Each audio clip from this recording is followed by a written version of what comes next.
Now let's talk about ischemic strokes and the major points you need to know.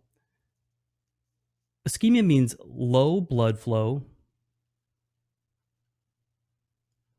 or low oxygen. Ischemic strokes are caused by a blood clot that blocks vessels within the brain. When that happens, there is no blood flow past that clot, which causes the brain tissue to die. So a blood clot forms in the brain, no blood flow past that point, and then all of our tissue down here begins to die. So this is like having a rock inside your garden hose. You can't water your flowers that way.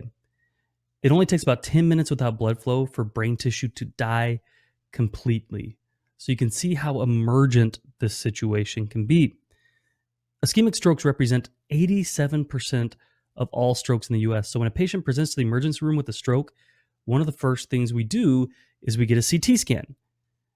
Now, ischemic strokes may not be seen right away on a CT scan, so they begin to show up after about 6 hours or so and are obvious on a CT scan within 24 hours.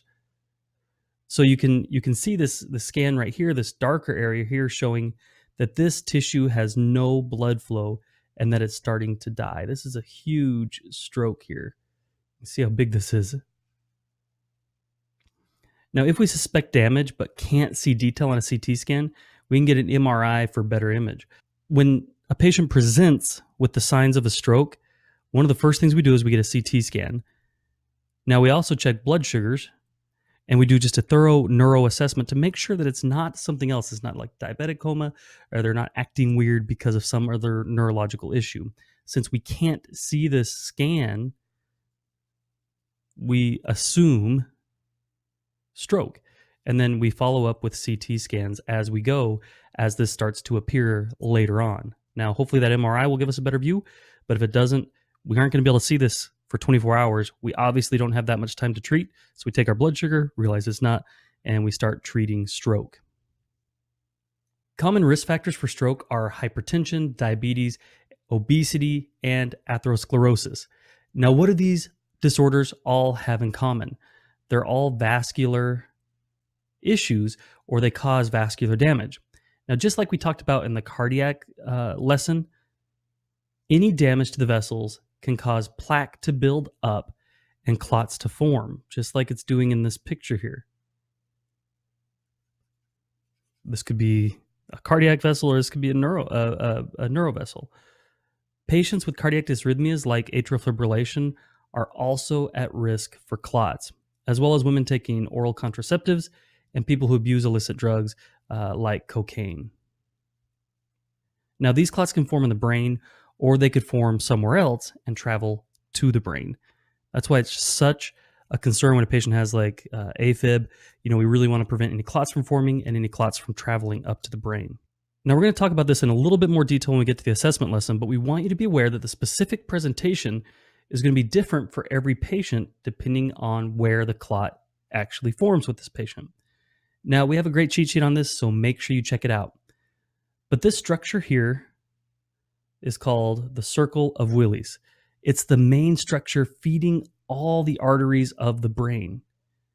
If we get a clot somewhere in this circle, you're going to lose a significant amount of blood flow.